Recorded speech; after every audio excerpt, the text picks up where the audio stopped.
저는 지금 교회가 어떤 곳인지를 묵상하면서 우리 교회를 많이 돌아보고 있습니다.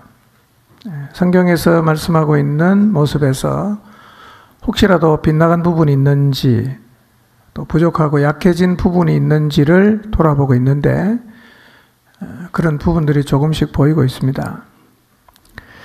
돌아보면 우리 모두는 참 열심히 달려왔습니다. 여기에서 덜을 요구하는 것은 지나치다 생각할 만큼 열심히 달려왔고 지금도 달려가고 있습니다. 그것은 저도 인정하고 하나님도 인정하실 것입니다. 제가 봐도 여러분은 정말 훌륭하게 복음을 위해 헌신하셨고 달려오셨습니다. 하나님께서 그 모든 수고와 헌신들을 기억하시고 반드시 갚아주실 것입니다.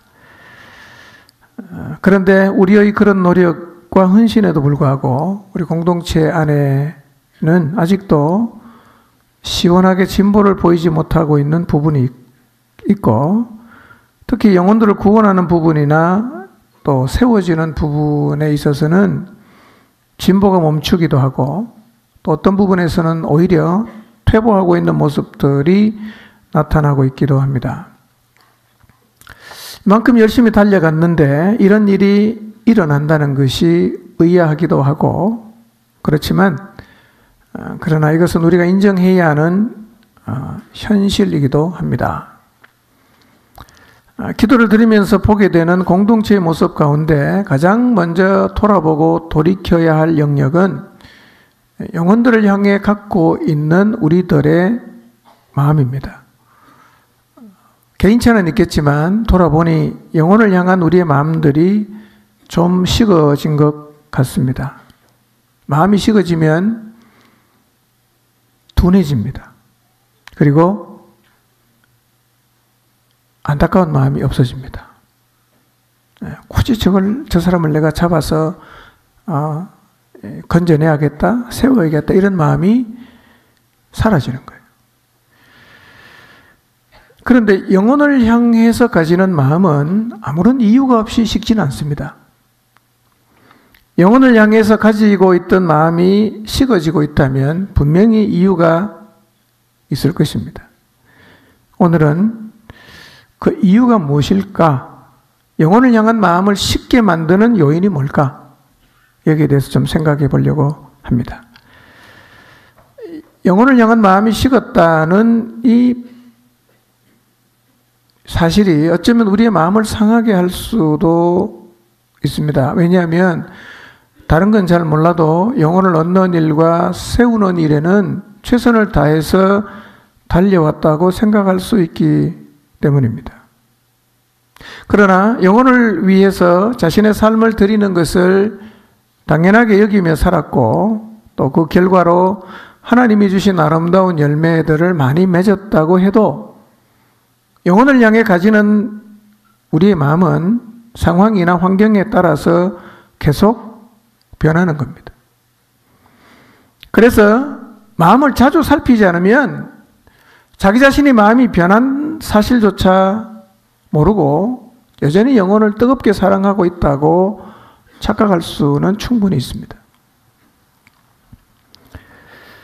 그런데 최근 우리 공동체의 모습을 보면 영혼을 향한 마음이 식었음을 볼 수 있는 징표들이 보이는데 가장 확연하게 드러나는 징표는 영혼을 구원하는 역사가 많이 뜸해졌다는 것이고, 그 다음에 나타나는 현상은 영혼을 세우려는 적극적인 마음들이 사라지고 있다는 것입니다. 그리고 그 결과로 영혼들이 잘 자라지 않고 있습니다. 이것은 우리가 인정하고 고민을 해야 하는 영역입니다. 물론 개인차는 있습니다. 그러나 저는 공동체 전체를 보았을 때 나타나는 현상을 말씀드리고 있습니다. 우리들에게서 영혼을 향한 마음이 사라졌다고 하면 우리는 절대로 이것을 쉽게 생각해서는 안 됩니다. 왜냐하면 성도의 가슴 속에 영혼을 향한 마음이 없어졌다. 이거는 거의 영적으로 죽었다는 얘기입니다. 왜 이 마음이 사라질까? 한번 생각해 보시길 바랍니다. 영혼을 향한 마음이 왜 없어질까? 여러분 자신을 한번 돌아보면서 왜 영혼을 향한 마음이 사라질까를 짧지만 한번 생각해 보시기를 바랍니다. 아무 이유 없이 사라지지는 않습니다. 확실한 이유가 있어요. 근데 그게 잘 표면적으로 드러나지 않기 때문에, 수면 하에서 벌어지는 일이기 때문에 보지 못할 수는 있습니다. 우리의 내면에서 영혼을 위해서 살아가고픈 마음이 사라지는 가장 큰 이유가 뭐냐면 세상을 바라보는 관점이 바뀌어서 그렇습니다. 세상을 바라보는 관점이 바뀌면 우리 마음이 바뀝니다. 모든 사람은 저마다 세상을 바라보는 관점이 있습니다. 세상이 어떤 곳인가 다 정의를 했어요. 정의한 대로 세상을 바라봅니다. 그리고 세상을 살게 되어 있습니다. 인생이 뭐냐? 우리 다 정의했어요. 그 자기가 내린 정의에 따라서 인생을 사는 거죠. 그런데 이 관점이라는 것은 한 집에 살아도 다를 수 있어요. 부부도 다를 수 있어요. 부모 자식도 다를 수가 있습니다.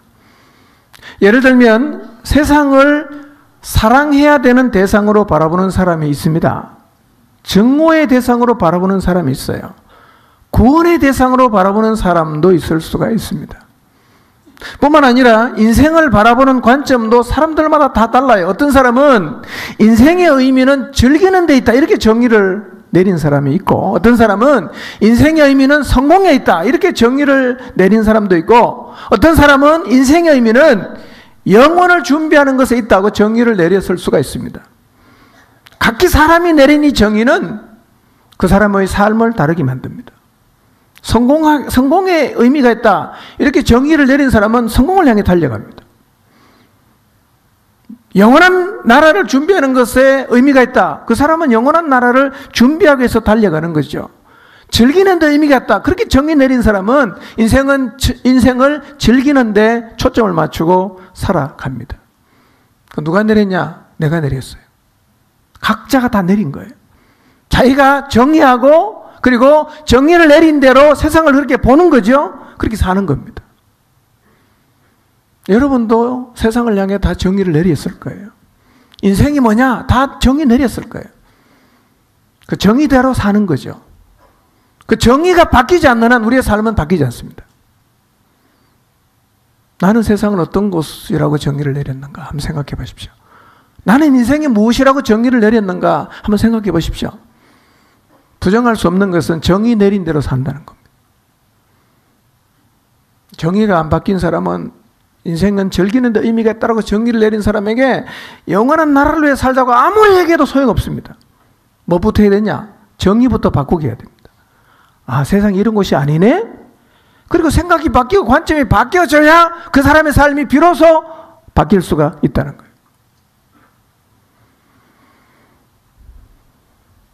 관점이 어떠냐? 매우 중요합니다.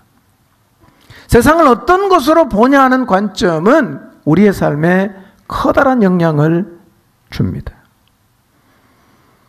만약에 우리의 마음속에서 영혼을 향한 마음이 사라졌다. 뭐가 바뀌었을까요? 세상을 바라보는 관점, 인생을 바라보는 관점이 바뀐 거예요. 나도 모르는 어느 순간에 바뀌었단 말이에요. 세상을 바라보면서 영혼들을 구원해야 한다라고 정의를 내리고 영혼을 향해 달려갔는데 어느 순간 정의가 바뀌었어요. 그럼 뭐가 바뀌겠어요? 삶이 바뀌는 거예요. 그러니까 삶이 바뀌었다는 얘기는 그 전에 뭐가 바뀌었어요? 내 마음에 세상을 보는 관점이 변화가 생겼다는 거예요. 이걸 봐야 돼.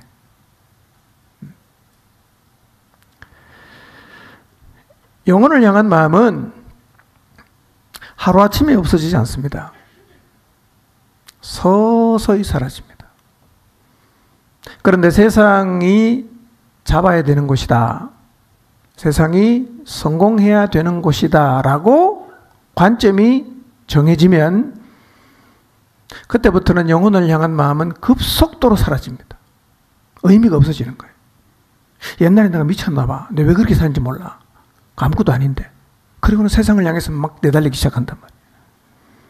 딱 정해지면, 갈팡질팡하면 우리 상태도 갈팡질팡하는데 세상을 잡아야 한다고 딱 결정을 하면 그때부터는 급속하게 달라집니다. 물론 마음이 사라져도 당분간은 자리는 지키고 있습니다. 당분간은. 그것도 시간이 좀 더 지나면 자리도 떠나가 버립니다.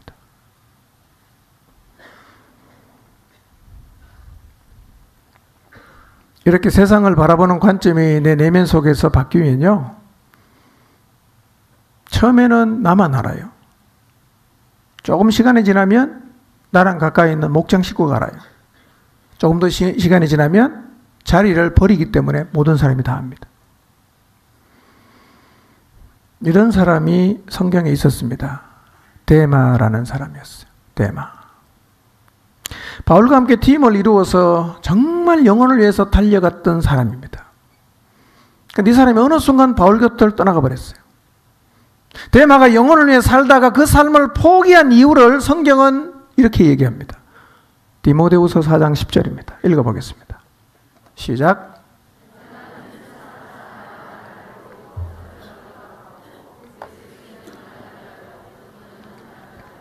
예. 데마는 이 세상을 사랑하여 나를 버리고 데살로니가로 갔다고 성경이 말을 하고 있습니다. 왜 바울의 동역자인 데마가 영혼을 섬기는 자리를 다 내팽개치고 세상으로 가냐?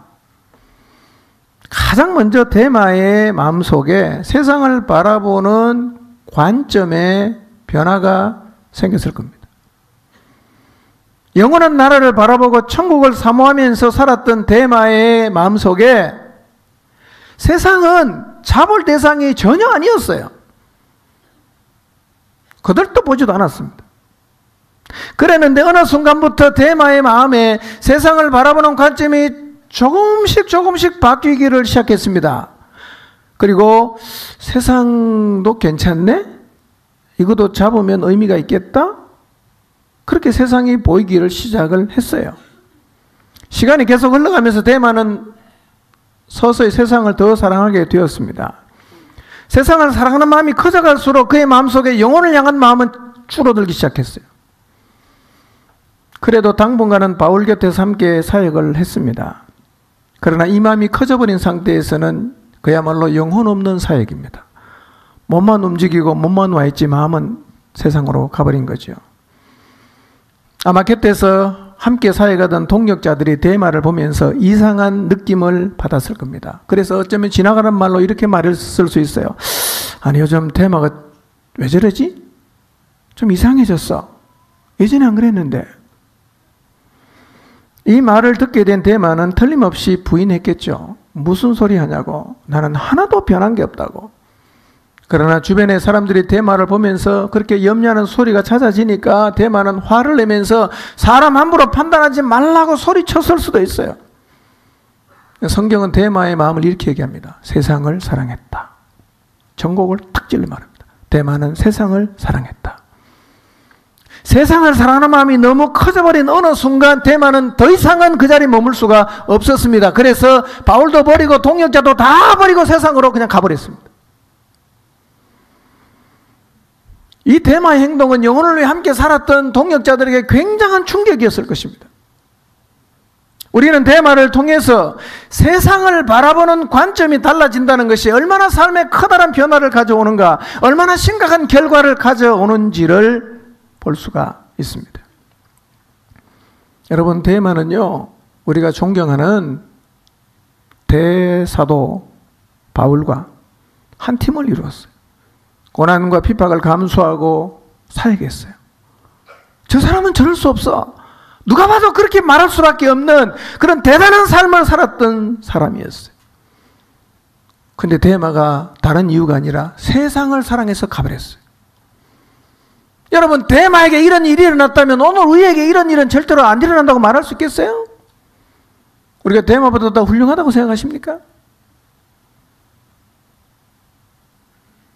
여러분, 바울과 사역한 데마, 바울이 고생할 때 같이 고생했을 거예요. 엄청나게 고생을 많이 했어요. 그런 사람도 세상을 사랑해서 떠나갔어요. 그렇다면 우리가 세상을 사랑해서 영혼을 향한 마음이 식어지는 일은 충분히 일어날 수 있는 일입니다. 충분히 일어날 수 있죠. 그러니까 영혼을 향한 마음이 없어졌다는 이야기를 말도 안 되라고 일축하지 마시고, 정말 내 안에 영혼을 사랑하는 마음이 사라지지는 않았는지를 잘 돌아보시기를 바랍니다. 가능성은 충분히 있습니다. 어쩌면 우리 중에 이미 세상을 바라보는 관점이 달라져 버린 사람이 있을 수 있습니다. 세상이 어떤 곳인가? 예수님께서 세상을 이렇게 정리를 해 주셨어요. 요한복음 17장 16절입니다. 읽겠습니다. 시작.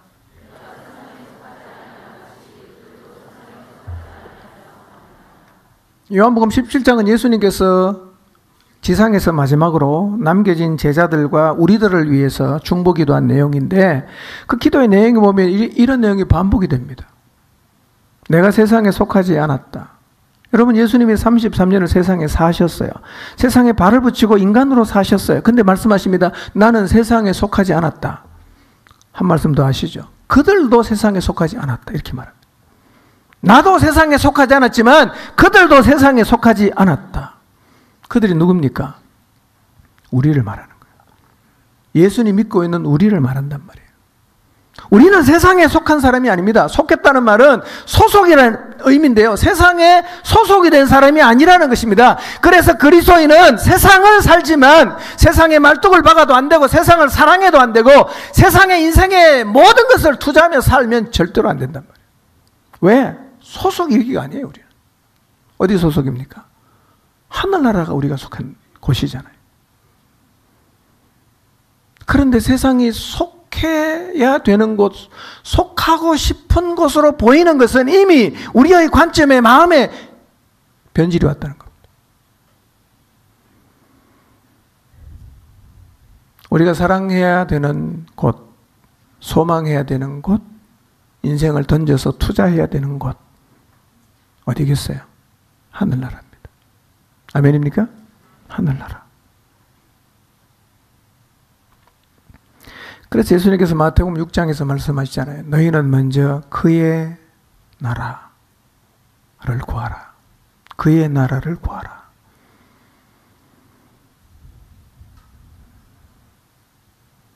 그런데 우리가 세상을 소속해야 하는 것으로 보기를 시작하거나 보이기를 시작할 때 필연적으로 우리의 마음을 세상에 빼앗기게 되고, 그렇게 되면 결과가 어떻게 나타나느냐?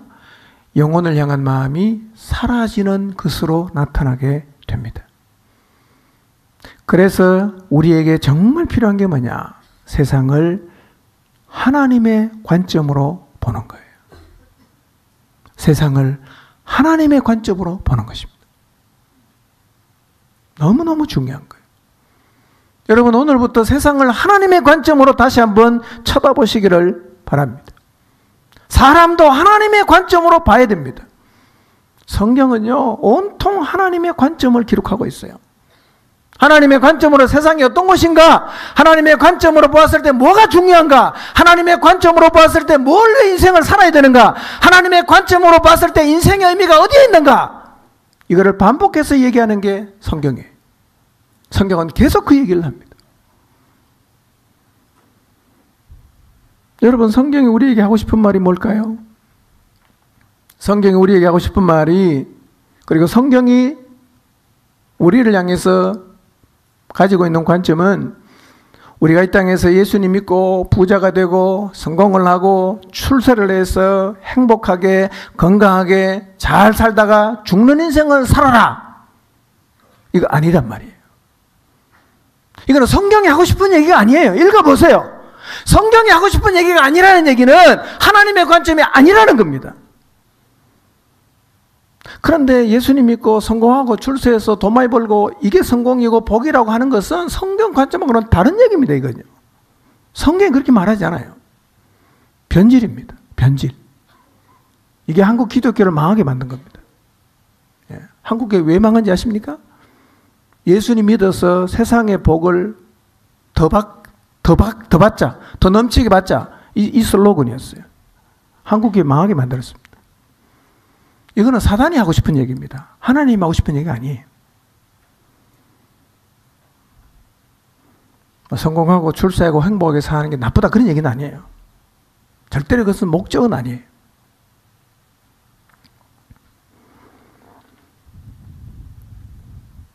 그래서 우리는 계속 성경을 통해서 하나님의 관점이 뭔가 이걸 확인해야 돼요. 그리고 이런 관점을 가지고 살아가기 위해서 끊임없이 노력을 해야 됩니다. 우리가 요한복음을 통해서 확인했던 것처럼 예수님이 오셔서 하늘의 관점을 계속 얘기하지 않습니까? 유대인들하고 대화가 안 되죠. 유대인들은 받아들이지 않았어요. 거부합니다. 딴지를 겁니다. 트집을 잡습니다. 귀신 들렸다고 합니다. 미쳤다고 합니다. 죽이려고 합니다. 그들은 예수님이 말씀하시는 하늘의 관점을 들으려고도 하질 않았어요. 말도 안 된다. 미쳤다. 제정신으로 저런 얘기 할 수 있나? 여러분, 근데 놀라운 사실이 뭔지 아십니까? 이 말도 안 되어 보이는 이 하늘의 관점에 대한 얘기를 믿는 사람은 다 받아들였다는 거예요. 아멘입니까? 그러니 여러분, 하늘의 관점을 들을 때 말도 안 된다. 안 믿는 거예요. 여러분, 성경 이야기 듣고 말이 안 된다고 생각하면 여러분은 예수님을 지금 안 믿는 사람으로 인정을 해야 됩니다. 놀라운 사실은 예수님을 믿는 사람은 믿지 않는 사람들이 귀신 들린 사람이다, 미친 사람이다 라고 하는 사람의 그 예수님의 얘기를 다 받아들였습니다. 그리고 그 말씀 인생을 걸었어요. 성경은 그 사람을 가리켜서 뭐라고 말하냐? 믿는 자라고 말합니다. 그 사람이 믿는 자예요.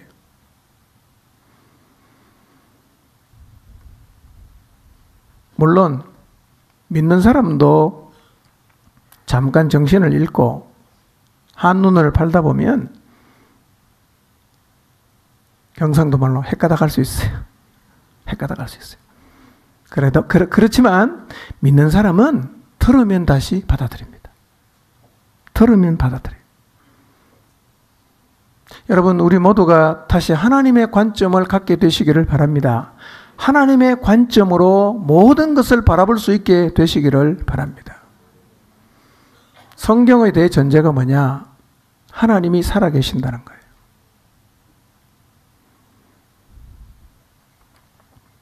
하나님은 정말 살아계십니다. 하나님이 사람을 만드셨다는 겁니다. 그런데 이 사람들이 하나님을 떠나갔다는 거예요. 하나님을 떠나가는 일은 과거에도 있었지만 지금도 계속해서 일어나고 있는 일입니다. 성경의 대전제가 뭐라고요? 하나님은 살아계신다. 인간은 하나님을 떠났다. 그런데 성경 전체를 다 읽어보면 이런 전제를 바닥에 깔고 하나님의 관심이 뭐냐? 다 이 일과 관련이 되어 있어요. 살아계신 하나님, 하나님을 떠나간 인간. 이걸 성경이 전제하고 성경에 말씀하고 있는 모든 말씀은 다 이것하고 연관이 있단 말이에요. 하나님의 관심은 여기에 다 있었어요. 그래서 하나님의 관점을 가진다는 말은 우리도 사람과 세상을 하나님하고 똑같은 관점으로 바라본다는 겁니다. 살아계신 하나님, 하나님을 떠나가서 멸망으로 가게 된 인간들, 멸망으로 가는 인간들을 건져내기 위해서 아들을 보내셔서 구원의 길을 완성하신 예수님, 그 일을 이루시기 위해서 이 땅에 교회를 세우신 하나님, 이게 성경의 핵심적인 관점이에요. 요한복음 3장 16절 다시 한번 읽어볼까요? 이게 하나님의 관점입니다. 시작.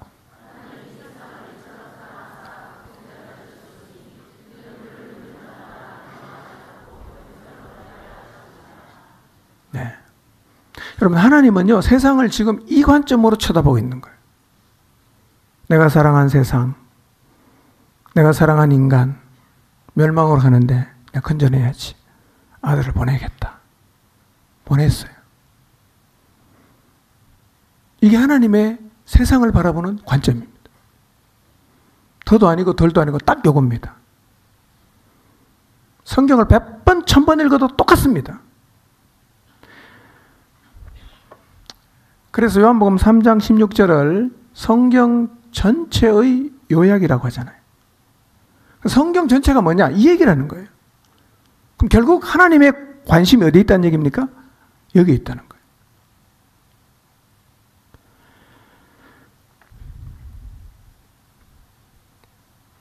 그래서 주님의 부름을 받은 사람의 사명이 뭐냐? 멸망으로 가는 사람을 건져내는 것. 이것은 교회가 존재하는 목적이기도 합니다. 그래서 교회는요, 멸망으로 가는 영혼들을 구출해내는 일이 계속해서 일어나야 됩니다. 그런데 우리들의 눈에 멸망으로 달려가고 있는 사람들이 멸망으로 달려가고 있는 영혼으로 보이지 않는다면, 하나님을 비웃고 웃으면서 지옥을 향해서 가고 있는 이들이 불쌍하고 안타깝게 보이지 않는다면, 나는 하나님의 관점을 잃어버린 겁니다. 잃어버린 거예요.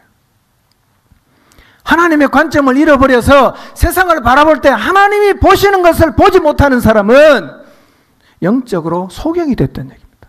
눈이 멀었다는 얘기죠. 세상의 모든 걸 다 잘 본다고 해도 하나님의 관점으로 세상이 안 보이는 사람은 영적인 소경이란 말이에요. 하나님이 다 보고 있어요. 관심이 많아요. 내 눈에는 아무리 쳐다봐도 안 보여. 내가 영적인 소경이죠. 네. 다시 한번 성경의 대전제와 가르침이 뭔지를 생각해 보겠습니다. 하나님의 일관된 관점이 있어요. 여러분, 성경을 읽을 때마다 이런 마음으로 읽어보십시오. 하나님의 관점이 뭘까? 네. 내가 그 관점을 가지고 있는지를 수시로 확인할 필요가 있어요. 하나님이 세상을 창조하셨습니다. 사람도 창조하셨어요. 창세기 1장 1절입니다. 읽습니다. 시작. 예, 창세기 1장 26절에서 28절 읽습니다. 시작.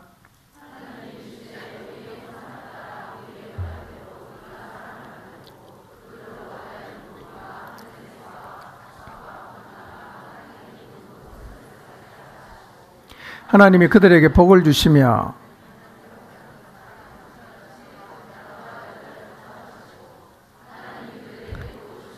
하나님이 그들에게 이르시되 생육하고 번성하여 땅에 충만하라. 땅을 정복하라. 바다의 물고기와 하늘의 새와 땅에 움직이는 모든 생물을 다스리라 하시니라. 하나님이 세상을 만드시고 그 다음에 사람도 만드셨어요. 믿으시나요? 만물의 영장으로 만물을 다스리는 사명을 받은 사람이 창세기 3장에 보면 사단의 거짓에 속아서 하나님을 떠나갔습니다. 죄가 뭐냐? 사단이 지은 죄와 똑같이 하나님하고 비기려고 했습니다. 하나님이 사람을 만드셨어요. 사람이 하나님을 떠나갔습니다. 이게 대전제예요. 믿으시죠? 예. 하나님은 이 전제를 깔고 이렇게 떠나간 인간을 멸망에서 건져내는 것이 하나님의 가장 중요한 관심사입니다. 이게 전부였어요. 이게 전부였다고. 예. 그런데 첫사람 아담뿐만 아니라 모든 사람이 아담하고 똑같은 죄를 지었어요. 자, 로마서 5장 12절을 보겠습니다. 시작. 한 사람으로 말미암아 죄가 세상에 들어오고 죄로 말미암아 사망이 들어왔나니 이와 같이 모든 사람이 죄를 지었으므로 사망이 모든 사람에게 이르렀느니라. 모든 사람이 죄를 지었어요. 이와 같이 누구처럼? 아담처럼 똑같은 죄를 사람이 다 지었습니다. 죄는 뭐냐면 하나님을 부정하는 겁니다. 하나님이 없다고 말하는 게 죄입니다. 자, 오늘날 하나님을 부정하고 하나님이 어디냐고 큰 소리를 치면서 자기가 하나님이라고 생각하는 사람이 있나요, 없나요? 대부분입니다. 인간은 하나님을 닮았기 때문에 하나님을 없애고 나면 자기가 하나님이라고 내세우는 존재입니다. 진짜 인간은 대단한 존재입니다. 왜냐하면 하나님이 매우 특별하게 만든 존재이기 때문입니다. 하나님을 진짜 많이 닮았어요. 여러분도 하나님이 없어지면요, 자기가 하나님인 줄로 착각할 수 있어요. 그래서 로마의 황제는 다 자기가 신이라고 그랬습니다. 성공하면 이제 그렇게 정신 나간 소리를 하는 겁니다. 절대로 우리는 하나님이 없어지면 안 돼요. 예.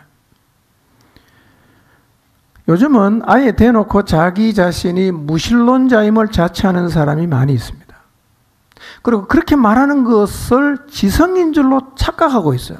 굉장히 자기가 훌륭하고 건전한 사고를 갖고 있다고 생각을 해요. 안타까운 일이기도 하지만 하나님 보실 때 진짜 가소로운 일입니다.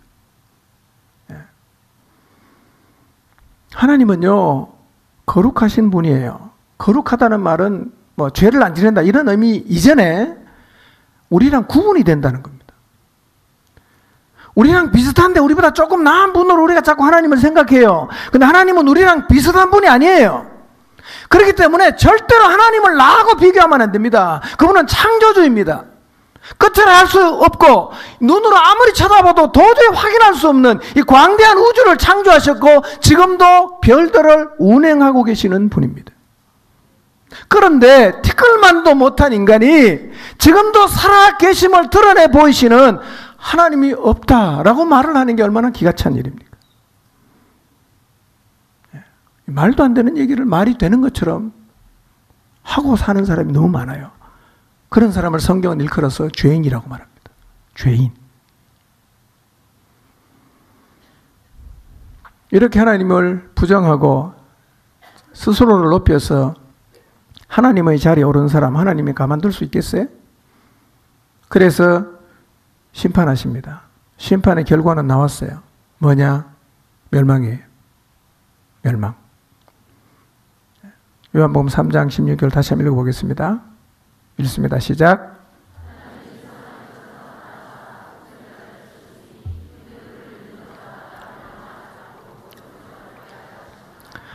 자, 멸망으로 가야 됩니다. 멸망으로 가게 해야 됩니다. 왜냐하면 하나님은 공의로운 분이기 때문에 공의가 살아있어야 돼.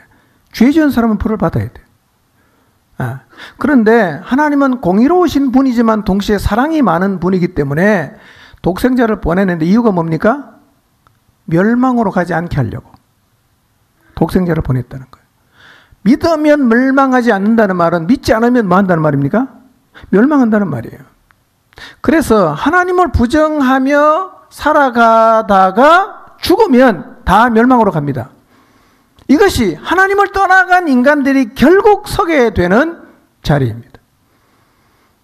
그런데 여러분 꼭 기억해야 될 건요, 이게 성경 전체의 줄거리고 이게 하나님이 세상을 바라보시는 관점이라는 거예요. 바울, 디모데, 동역자이던 에바브라, 브리스가, 아굴라, 베드로, 침례 요한, 야고보, 요한, 안드레, 마가, 요한, 빌립 다 하나님의 관점으로 세상을 바라보며 살아갔던 사람들이에요. 하나님의 관점으로 아파하고 하나님의 관점으로 안타까워하고 그걸 위해서 자기 인생을 드리며 살아갔단 말이에요.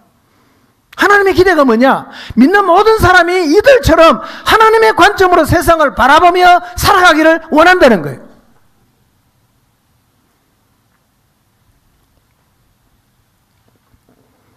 멸망으로 가는 인간을 구원하기 위해서 하나님이 자기 아들을 보냈어요. 누굽니까? 예수님. 이런 얘기예요. 하나님은 지금도 세상을 바라보면서 어떤 마음을 갖고 있어요? 멸망으로 가는 영혼? 구원해야 되는데. 이게 하나님 마음이라는 거예요. 하나님은 늘 세상을 그런 관점으로 봐요. 근데 우리가 세상을 막 거기 가서 성공해야 되고 출세해야 되는 관점으로 보고 거기에 막 속해버리면 하나님이 얼마나 안타까우시겠어요. 우리도 세상을 똑같이 그렇게 하나님이 보는 것처럼 봐야 된다는 말입니다. 요한복음 3장 16절이 성경 전체의 요약이라면 이 성경 전체, 이 하나님의 편지인 성경 전체는 결국 뭐냐? 멸망으로 가는 인간들을 구원하시려는 거예요. 그런 관점으로 하나님은 지금도 세상을 바라보고 계십니다. 성경 전체를 읽어보면 다 이 맥락에서 기록되어 있어요.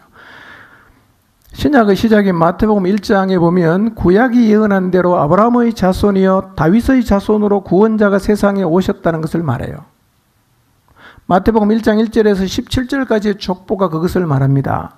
마태복음 1장 18절에서 25절까지는 그 구원자가 누구를 통해서 왔는지를 설명합니다. 쉽게 설명하면 뭐냐? 마태복음 1장을 왜 적었냐? 구원자가 세상에 왔다는 것을 말씀하는 거예요. 이게 누구 관점이에요? 하나님의 관점이에요. 구원자가 세상에 왔다. 2장은 뭔 얘기합니까? 구원자 대신 예수 그리스도를 경배하러 왔던 동방에서 온 박사 얘기, 진리의 왕으로 오신 예수님을 받아들이지 못했던 헤롯의 소동, 이집트로 피신하고 이집트에서 나사렛으로 오시게 된 과정. 이게 무슨 얘기냐? 예수님이 예언자들의 예언을 성취한 구원자이시다라는 것을 말하고 있어요.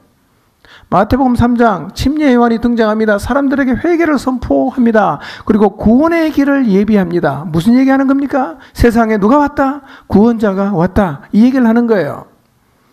이처럼 세상을 바라보는 하나님의 관점이 뭐냐? 구원자를 보내서 이 세상에 살고 있는, 멸망을 향해 가고 있는 영혼을 구원해야겠다라는 것이 하나님의 관점이라는 것입니다. 사도행전은 어떤 책입니까? 이 복음을 전파해서 사람들을 구원하는 역사를 기록하고 있어요. 그 일을 하다가 고난당한 얘기, 그 일을 하다가 핍박받은 얘기, 그 일을 하다가 순교당한 얘기를 기록하고 있습니다. 왜 이런 얘기를 기록했겠습니까? 하나님의 관점을 가지고 멸망으로 가는 사람을 구원하기 위해서 복음을 전하는 일은 이렇게 가치가 있으며, 설령 그 일을 위해서 고난을 당하고 핍박을 받고 순교를 당한다고 해도 그것만큼 값 있는 일이 없다. 이게 하나님이 제일 기뻐하는 거다 라는 것을 가르쳐주기 위해서 기록한 게 사도행전입니다. 성경이 다 그래요. 그러면 세상을 바라보시는 하나님 관점이 뭡니까? 복잡하지는 않습니다. 멸망으로 하는 영혼 어떻게 해야 된다? 구원해야 된다. 이게 하나님의 관점이에요. 그러니 우리 눈에 멸망으로 가는 사람들이 영혼으로 보이지 않는다는 얘기는 뭔가 변화가 생겼다는 얘기입니다. 교회의 사명이 뭡니까? 멸망으로 가는 영혼을 구원하는 게 교회의 사명입니다. 그런데 우리 눈에 영혼들이 불쌍히 보이지 않는다. 지옥을 향해 가고 있는 영혼들을 건져야 될 대상으로 보이지 않는다는 얘기는 영적인 시력이 나빠졌다는 얘기입니다. 이 시간 한번 주변에 있는 믿지 않는 사람들을 한번 생각해 보십시오. 어떻게 보이십니까? 뭐 네 인생 네가 사는 거니까 알아서 해라. 그렇게 보이십니까? 여러분의 자녀들이나 부모들이나 형제들이 예수님 안 믿고 가도 전혀 안타까운 마음이 혹시 없는 것은 아닌지를 한번 돌아보시기를 바랍니다. 시력 테스트를 해보겠습니다. 영적 시력 테스트. 첫 번째, 부자를 바라보는 관점을 한번 테스트를 해봅시다. 여러분, 하나님이 없는 부자가 어떻게 보이십니까? 부자. 내가 지금 바라보고 있는 부자를 향한 시각과 하나님이 그를 바라보는 시각이 같을까? 여러분, 성경은요, 부자를 향해서 많은 경고를 하고 있습니다. 많은 경고. 책망을 많이 하셨어요. 예수님은 한 번도 이 땅에 사는 동안 부자를 부러워해 보신 적이 없어요.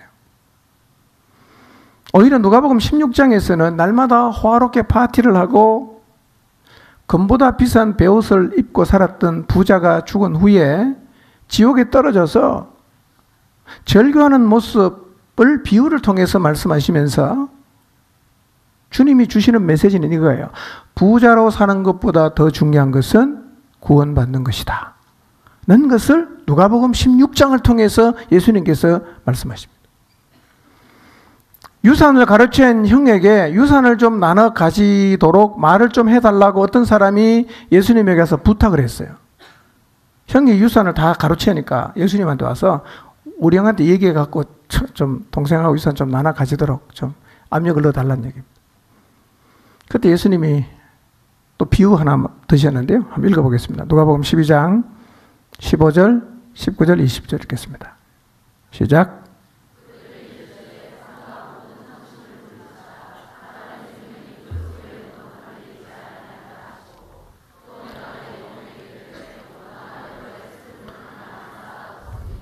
평안히 쉬고 먹고 마시고 즐거워하자 하리라 하되 하나님은 이르시되 어리석은 자여 오늘 밤에 내 영혼을 도로 찾으리니 그러면 내 준비한 것이 누구의 것이 되겠느냐 하셨으니 그랬어요.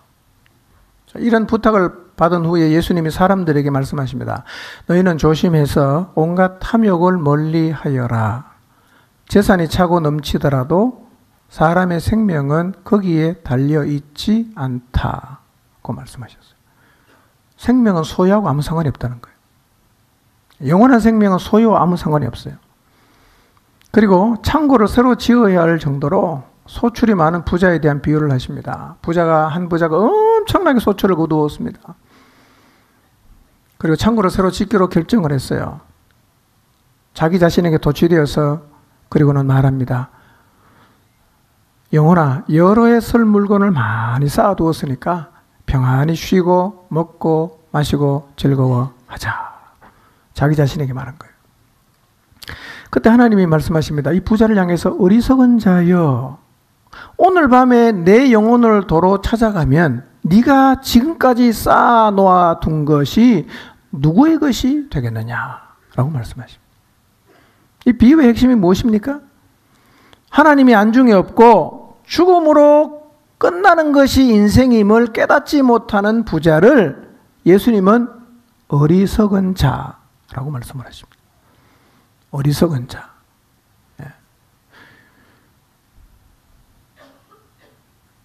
실제로 부자가 하늘나라에 들어가기 어렵습니다. 누가복음 19장 24절을 보겠습니다. 시작.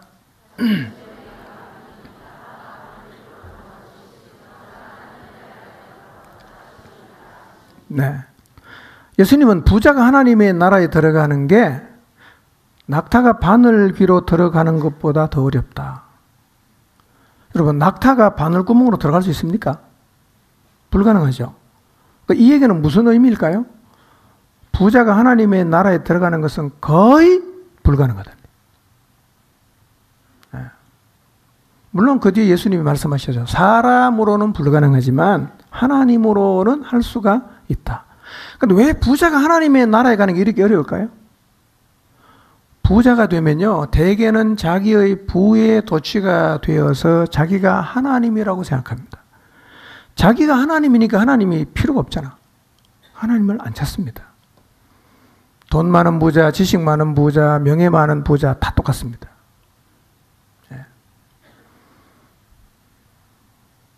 여러분, 혹시 어느 분야에서 성공을 하더라도 절대로 자기가 하나님인 줄로 착각하시면 안 됩니다. 하나님하고 우리는 절대로 비교 대상이 아니에요. 비교 대상이 아닙니다. 여러분하고 바퀴벌레하고 비교하면 기분이 좋겠어요? 비교 대상이 아니잖아. 마찬가지입니다. 하나님하고 우리는요, 비교할 수 있는 대상이 아닙니다. 근데 인간은요, 조금만 성공하면 자꾸 하나님하고 자기하고 비교하는 거예요. 하나님 없어도 된다고 생각하는 겁니다. 그래서 부자가 하나님의 나라에 들어가는 게 어렵다고 성경이 말합니다. 혹시 돈 버는 일에 재주가 많으신 분은 부자를 향해서 하시는 예수님 말씀을 마음에 새기시기를 바랍니다. 그리고 아브라함이나 요업처럼 하나님을 잘 섬기는 거룩한 부자들이 되시기를 바랍니다.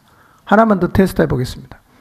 하나님이 없지만 출세하고 성공한 사람을 바라보는 우리의 관점을 한번 테스트해 봅시다. 여러분, 믿지 않지만 성공한 친구가 있죠? 믿지 않는데 출세한 친구 있죠? 어떻습니까? 부러운가요? 아니면 그 영혼을 보면서 불쌍한 마음이 드나요? 성공하고 출세한 사람은 하나님 잘 안 찾죠? 근데 문제는 예수님을 믿는 사람이 예수님을 안 믿고 성공하고 안 믿고 출세한 사람을 보면서 부러워하고 침을 흘린다는 거예요. 심지어 이렇게 말하는 사람이 있어요. 하나님 없어도 좋으니까, 하나님 안 믿어도 좋으니까 성공하면 좋겠다. 하나님 필요 없고 나는 그냥 부자가 한번 돼봤으면 좋겠다 라고 말씀하시는 분들이 가끔씩 있어요. 우리 교인 중에도 가끔씩 그런 사람이 있는 것 같아요. 제 귀에 들리니까. 어떤 마음인지는 알겠어요. 근데 하나님 앞에서 해야 될 말이 있고 안 해야 될 말이 있는데 이런 얘기 절대로 하면 안 됩니다. 하나님 경계하십니다.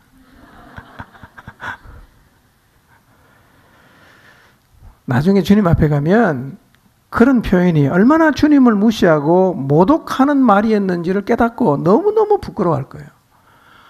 야, 주님이 주신 게 나는 주님이 주신 것보다 세상에 성공하는 게 더 좋은 줄 알았는데 주님 나라 가보면 진짜 잽이 안 되는 거예요. 야, 내가 이거를 보고 이거를 시원찮다고 말했던가. 너무 부끄러워할 거예요. 이제부터 절대로 그런 얘기 하지 마시길 바랍니다. 여러분, 하나님을 믿지 않는 사람이 성공했다, 출세했다. 근데요, 인생에서 이루어놓은 모든 것은 죽음과 함께 다 끝이 나는 거예요. 그래서 인생을 살면서 해야 되는 제일 중요한 일이 뭐냐면 하나님을 만날 준비를 해야 됩니다. 그리고 하나님의 관점을 가지고 영혼을 위해서 살아가는 것입니다. 이게 인생을 제일 잘 사는 거예요. 이처럼 세상을 바라보는 관점이 어떠하냐 하는 것은 정말 중요합니다. 만약에 여러분의 마음속에서, 우리의 마음속에서 영혼을 향한 마음이 사라졌다면 틀림없이 하나님이 바라보시는 관점을 잃었을 것입니다. 그 마음을 잃어버리면 영혼을 위해 사는 게 불가능해집니다. 너무너무 힘겨워지는 거예요. 결국 안 하게 되어 있습니다. 의미 없고 가치 없다고 생각하는 일에 그 누구도 자기 인생을 들이지 않습니다. 의미 없는 일이라도 누가 그냥 등 떠밀면 행사가 있으면 한 번 정도는 할 수 있지만 자기 자신이 의미 없고 가치 없다고 생각하는 일을 지속적으로 할 수가 있겠습니까? 그러니 우리가 영혼을 위해서 지속적으로 살려고 하면 누가 계속해서 등 떠밀어서 그 일을 하는 것은 불가능합니다. 어떻게 하면 가능할까요? 하나님의 관점을 회복하면 내 발로 갈 수 있어요. 헌신할 수 있고 목숨도 걸 수가 있습니다. 요한복음 3장 16절을 다시 한번 읽어봅시다. 이게 세상을 바라보는 하나님의 관점임을 마음에 꼭 새기시길 바랍니다. 읽겠습니다. 시작. 이는 그를 믿는 자마다 멸망하지 않고 영생을 얻게 하려 하심이라. 하나님은 지금도 세상을 이런 관점으로 바라보시면서 멸망으로 가는 영혼들이 구원받기를 원하십니다. 여러분, 그렇기 때문에 이 일에 인생을 드리는 것은 참으로 값 있는 일입니다. 가치 있는 일입니다. 이 일에 자기 인생을 드리고 시간을 드리는 것 절대로 낭비하는 일이 아니고 남 좋은 일 시키는 게 아닙니다. 이것은 하나님이 제일 원하는 일이고 지금도 바라시는 일입니다. 하나님이 세상을 바라보시는 그 동일한 관점을 우리 모두도 가지고, 그래서 하나님의 마음을 좀 알아서 이 일에 자신의 삶을, 인생을 기꺼이 드렸던, 특히 사도행전에 등장하는 많은 하나님의 사람들처럼 영혼을 구원하고 세워가는 일에 다시 인생을 드리며 살아가게 되시기를 주님의 이름으로 축원합니다. 기도하겠습니다.